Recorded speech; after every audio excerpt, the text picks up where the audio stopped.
సంవత్సరాల తరబడి ఎన్ని మందులు వాడినా మీ మోకాల నొప్పులు తగ్గట్లేదా? ప్రాణ పెయిన్ క్లినిక్ లో అత్యాధునిక చికిత్స.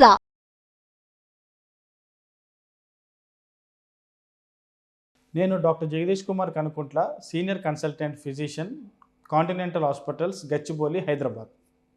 ఎందరికో ఎన్నో ప్రాబ్లమ్స్, అందులో ఎందరికో ఎన్నో ఆపరేషన్స్ అవసరం పడుతుంది.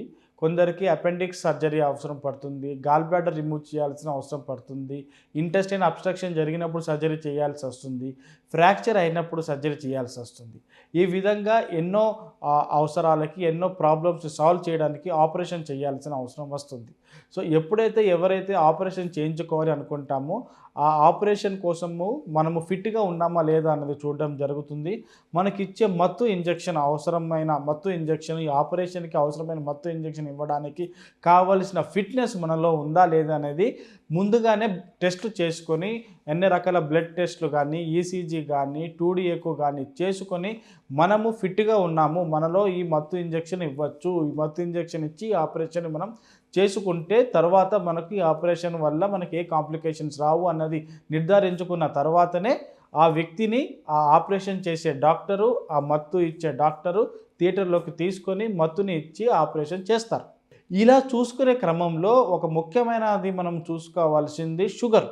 ఆ వ్యక్తిలో షుగర్ అనేది కంట్రోల్గా ఉందా లేదా అన్నది చూసుకోవడం అన్నది ఎంతో అవసరం. ఒక వ్యక్తికి షుగర్ ఉందా లేదా అని నిర్ధారించడానికి కొన్ని రకాలమైన టెస్టులు ఉన్నవి.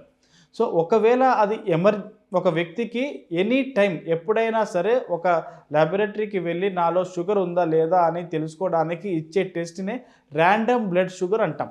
ర్యాండమ్ బ్లడ్ షుగర్ ఒక వ్యక్తిలో <200 ఉంటే అది నార్మల్, మోర్ దెన్ 200 mg/dL ఉంటే అతనిలో షుగర్ ఉంది అనడానికి మనకు అంచనా వచ్చే అవకాశం ఉంటుంది. అదే వ్యక్తిలో 3 నెలల నుంచి యావరేజ్ షుగర్ ఎలా ఉంది దాన్నే HbA1c అంటాం. HbA1c అన్నది <5.5 ఉంటే నార్మల్, అతనికి డయాబెటీస్ లేదు అన్నట్టు.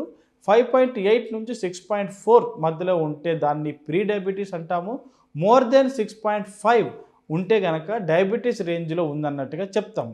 ఏదైనా వ్యక్తి తిన్నదానికి సంబంధం లేకుండా ఒక ల్యాబొరేటరీకి వెళ్ళి తను ఇచ్చే బ్లడ్ టెస్ట్ ద్వారా తనకి షుగర్ ఉందా లేదా అని నిర్ధారించడానికి ఈ 2 టెస్టులు, random blood sugar, 3 months average blood sugar అంటే HbA1c అనే రెండింటిని మనం చూసుకుంటే ఒకవేళ ఆ వ్యక్తికి more than 200 random blood sugar, more than 6.5 HbA1c ఉంటే గనక అతనికి షుగర్ ఉంది, అతనికి డయాబెటీస్ అనేది వచ్చింది అని నిర్ధారిస్తాం. అదే వ్యక్తికి ఎమర్జెన్సీ లేదు అన్నప్పుడు ఫాస్టింగ్ బ్లడ్ షుగర్ 2 గంటల తర్వాత పోస్ట్ ప్రాండియల్ బ్లడ్ షుగర్ అనే టెస్ట్ మనం చేస్తాం. ఒకవేళ ఫాస్టింగ్ బ్లడ్ షుగర్ అనేది <100 ఉంటే గనక అది నార్మల్, 101 నుంచి 125 mg/dL ఉంటే గనక ప్రీ డయాబెటీస్ అని చెప్తాము. More than or equal to 126 fasting blood value ఉంటే కనుక దాన్ని diabetic range blood sugar values, fasting blood sugar values అని చెప్తాం. 2 hours తర్వాత తీసుకున్న డైట్లో కనుక మనకు <140 mg/dL ఉంటే కనుక దాన్ని నార్మల్ వాల్యూ అని చెప్తాము. 141 to 199 mg/dL ఉంటే కనుక దాన్ని ప్రీ డయాబెటీస్ అని చెప్తాము. More than or equal to 200 mg/dL ఉంటే కనుక దాన్ని diabetic range blood sugar values అని చెప్తాము. ఎప్పుడైతే ఒక వ్యక్తి ఈ రకంగా ర్యాండమ్ బ్లడ్ షుగర్ కానీ, HbA1c కానీ, or HbA1c, fasting blood sugar, 2 hours post meal blood sugar కానీ తీసుకొని వచ్చినప్పుడు ఈ 4 ఎన్ని 2 వాల్యూస్ మనం అనుకున్న వాటికంటే ఎక్కువగా ఉంటే ఆ వ్యక్తిని షుగర్ ఉందని నిర్ధారిస్తాం. ఈ విధంగా మొదటిసారిగా ఆపరేషన్ చేసుకోవడానికి వచ్చిన వ్యక్తిలో చేసిన రక్త పరీక్షల్లో ఈ 4 ఏ 2 కానీ చేయగలిగినప్పుడు వాటిలో నేను అన్న ప్రకారము వాల్యూస్ ఉన్నప్పుడు అతనికి షుగర్ ఉందని అప్పుడు నిర్ధారించడం జరుగుతుంది.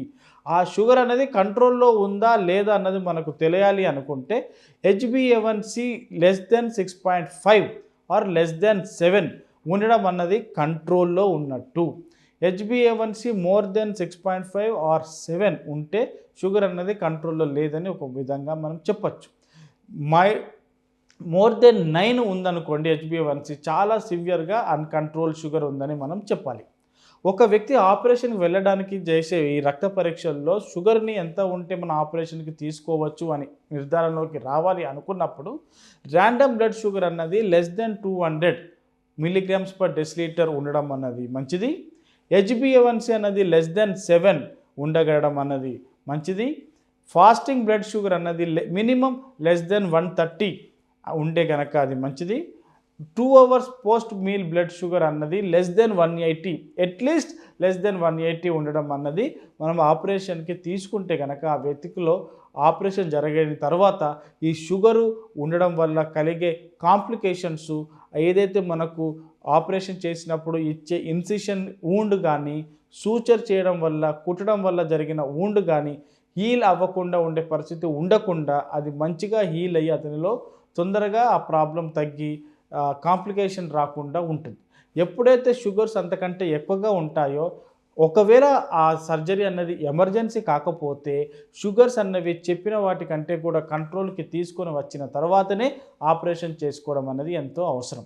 ఒకవేళ ఆపరేషన్ అనేది ఎమర్జెన్సీ అయితే కనుక హాస్పిటల్లో ఆ వ్యక్తిని అడ్మిషన్ అయ్యి ఉంటాడు కాబట్టి మేము హాస్పిటల్లో సమపాలల్లో షుగర్కి సంబంధించిన ట్రీట్మెంటు ట్యాబ్లెట్ రూపంలో కానీ, ఇన్సులిన్ రూపంలో కానీ, ముఖ్యంగా ఎమర్జెన్సీ ఉన్నప్పుడు ఇన్సులిన్ రూపంలోని మాత్రమే ఆ వ్యక్తికి ఇచ్చి ఆ షుగర్స్ని మనకు కావాల్సిన వాటికంటే కూడా కిందికి తీసుకొని వెళ్ళిన తర్వాతనే ఆపరేషన్లోకి తీసుకుంటాము. ఆపరేషన్ చేస్తున్న టైంలో కూడా షుగర్ని మానిటర్ చేసుకుంటూ కంట్రోల్లో పెట్టుకుంటాము. ఆపరేషన్ అయిపోయిన తర్వాత కూడా మేము ఫిజిషియన్స్ అందరము కూడా షుగర్స్ అన్నవి ఫ్రీక్వెంట్గా కావలసిన అవసరాన్ని తగ్గట్టుగా చెక్ చేసుకుంటూ మనం అనుకున్న ఈ రేంజ్లో వాటిని ఉండేటట్టుగా ఇన్సులిన్ ఇచ్చుకుంటూ వాటిని కంట్రోల్లో పెట్టుకొని ఆపరేషన్ జరిగిన తర్వాత రాకూడని కాంప్లికేషన్స్ రాకుండా చూసుకుంటూ వాటిని కంట్రోల్లో పెట్టుకుంటాం. ఈ విధంగా ఎవరికైనా సరే ఆపరేషన్ జరగాలన్నప్పుడు ఈ విధంగా షుగర్స్ కంట్రోల్లో ఉన్నప్పుడే మనం వాటిని ఆపరేషన్కి తీసుకుంటే కనుక కాంప్లికేషన్స్ రాకుండా ఉంటాయి.